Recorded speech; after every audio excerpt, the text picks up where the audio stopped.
নমস্কার এভরিওয়ান, আমি কৌশিক চন্দ্র সরকার। আজকের এই ভিডিওটিতে আমি জেএসপি ট্যাগ সম্পর্কে কথা বলবো এবং জেএসপি ট্যাগ নিয়ে কিছু প্র্যাকটিক্যাল দেখব। তো আমাদের জেএসপি ট্যাগ হচ্ছে তিন ধরনের ট্যাগ আছে আমাদের জেএসপিতে।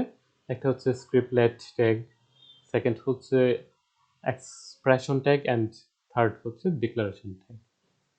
নাও scriptlet tag. Scriptlet tag is used to execute Java source code in JSP. তো জেএসপিতে আমাদের জাভার যে সোর্স কোডগুলো আছে সেই সোর্স কোডগুলো এক্সিকিউট করার জন্য আমাদের স্ক্রিপ্টলেট ট্যাগ ইউজ করতে হয়। তো আমাদের স্ক্রিপ্টলেট ট্যাগের সিনট্যাক্সটা আসলে কিরকম? তো আমাদের সিনট্যাক্সটা হচ্ছে, দেখেন এখানে প্রথমেই আমাদের একটা অ্যারো সাইন দিতে হবে, স্টার্ট অ্যারো সাইন, অ্যান্ড তারপর হচ্ছে পার্সেন্টেজ সাইন, অ্যান্ড এটার ভেতরে আমাদের যে ইন দেওয়া আছে আবার পার্সেন্টেজ অ্যান্ড এন্ড অ্যারো। তো এই ট্যাগের ভেতরে আমরা যতগুলো জাভার সোর্স কোড আছে এই সবগুলো সোর্স কোড এখানে আমরা লিখতে পারবো। এবং এটার একটা এক্সাম্পল আমি এখানে দিয়েছি। দেখেন এখানে আমাদের একটা জেএসপি ফাইল আছে, সেটার মধ্যে কিছু HTML ট্যাগ আছে এবং এই বডির ভিতরে আমাদের একটা এই স্ক্রিপ্টলেট ট্যাগের ভেতরে আমাদের একটা জাভা কোড আছে। এটা হচ্ছে আমাদের স্ক্রিপ্টলেট ট্যাগ এবং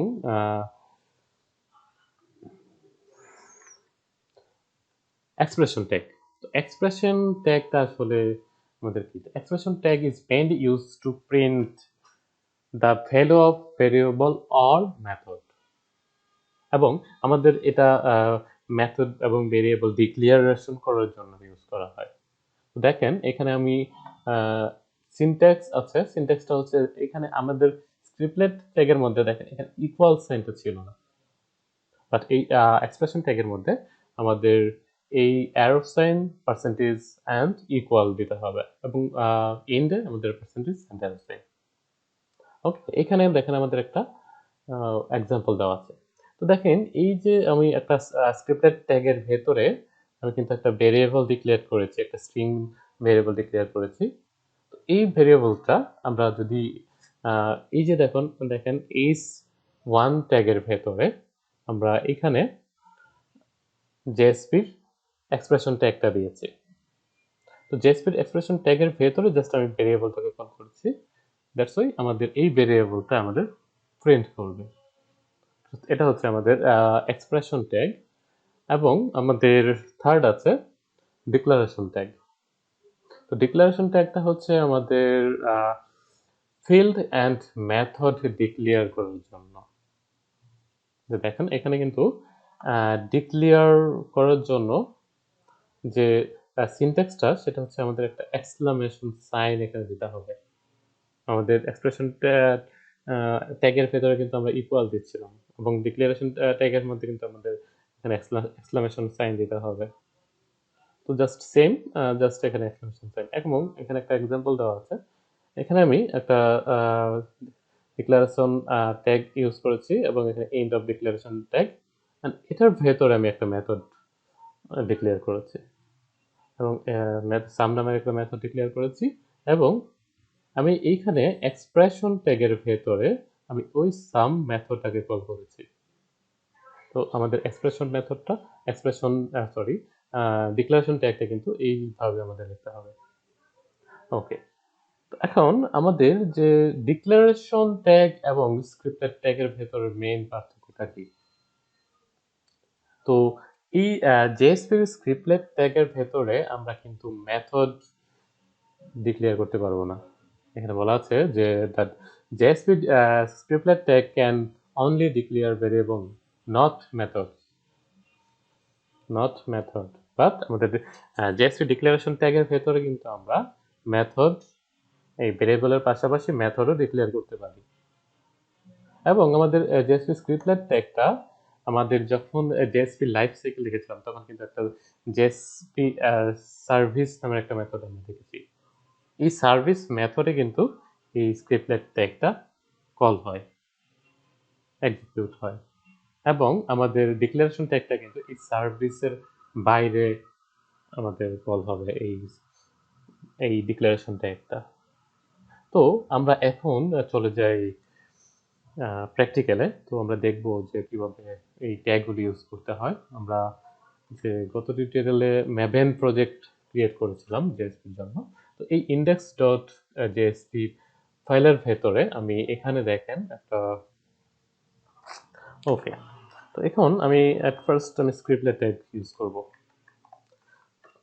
আমি স্ক্রিপ্টলেট ট্যাগ ইউজ করার জন্য অ্যারো সাইন পার্সেন্টেজ অ্যান্ড লাস্টে arrow percentage and arrow sign আমাদের ডিক্লারেশন ট্যাগ ক্লোজ করার জন্য।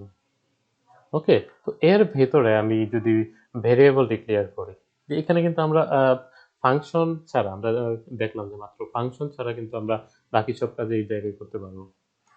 তো আমি যদি ইন্টিজার ইকুয়ালস টু 5 ডিক্লেয়ার করি, 6 and integer b equals to 4 and আমরা integer c equals to a plus b and আমি যদি এটাকে প্রিন্ট করতে চাই, এটা এখানে আমি একটা ট্যাগ নিব যেটা হচ্ছে h1 ট্যাগ নিব। h1 ট্যাগ নিলাম। ওকে, তো h1 ট্যাগের ভেতরে আমি এক্সপ্রেশন ট্যাগ নিব। এক্সপ্রেশন ট্যাগ নিলাম।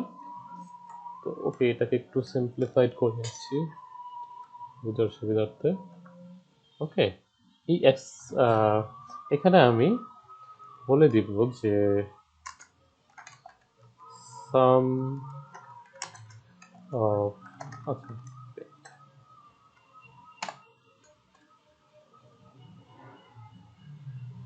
জাস্ট এখানে আমি সি প্রিন্ট করে দিচ্ছি। ওকে, জাস্ট সি কল করে দিলাম। তো দেখেন এখন যদি আমি এটাকে সার্ভারটা রান করি,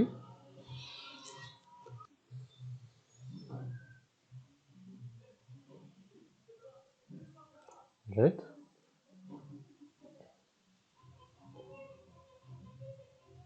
দেখেন এখানে কিন্তু আমাদের 10 প্রিন্ট হয়ে যাচ্ছে। সি এর ভ্যালু কত হবে?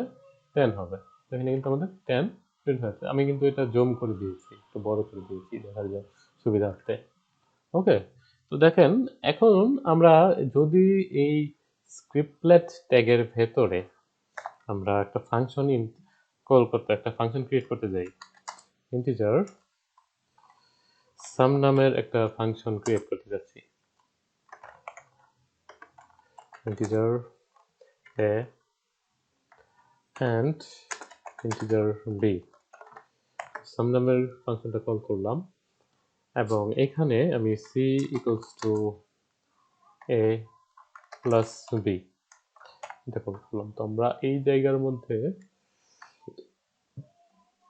জাস্ট এখানে রিটার্ন করে দিব, রিটার্ন a plus b। ওকে, এটা কেটে দিলাম। এখানে আমি দেখেন যে সাম প্রিন্ট ফাংশন লিখেছি, কিন্তু এখানে দেখেন একটা রেড মার্কিং করা হচ্ছে, তার মানে এখানে একটা ইরর আছে। এখানে ইররটা কি? Variable sum is never used.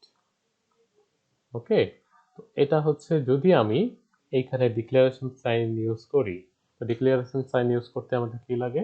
Just একটা এক্সক্লামেশন সাইন দিয়ে দিলেই সেটা ডিক্লারেশন ট্যাগ হয়ে যায়। তো দেখেন এখানে কিন্তু ইররটা চলে গেছে। তো এখন আমি এই এক্সপ্রেশন ট্যাগের ভেতরে যদি আমি লিখি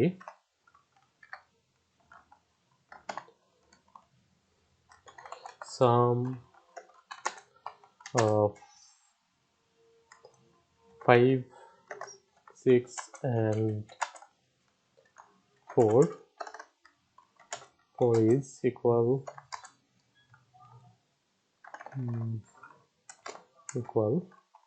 এখানে আমি প্লাস দিয়ে দিলাম সাম, আমরা এখানে দিয়ে দিই 6 and 4।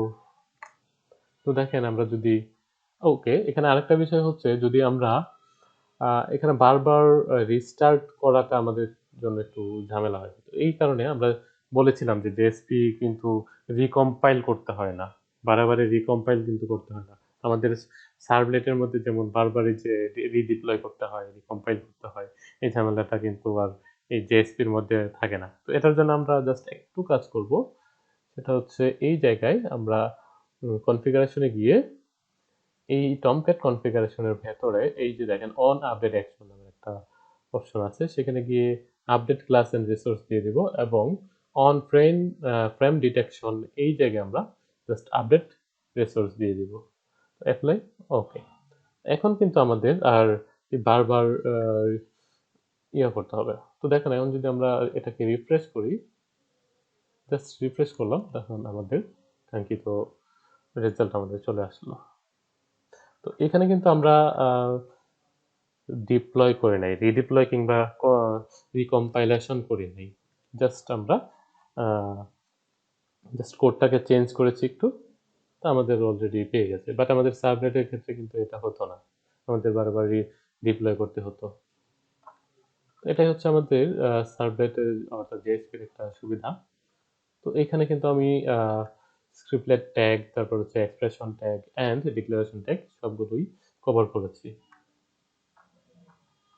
অলরাইট, তো আজ এই পর্যন্তই, সবাই ভালো থাকবেন, ধন্যবাদ।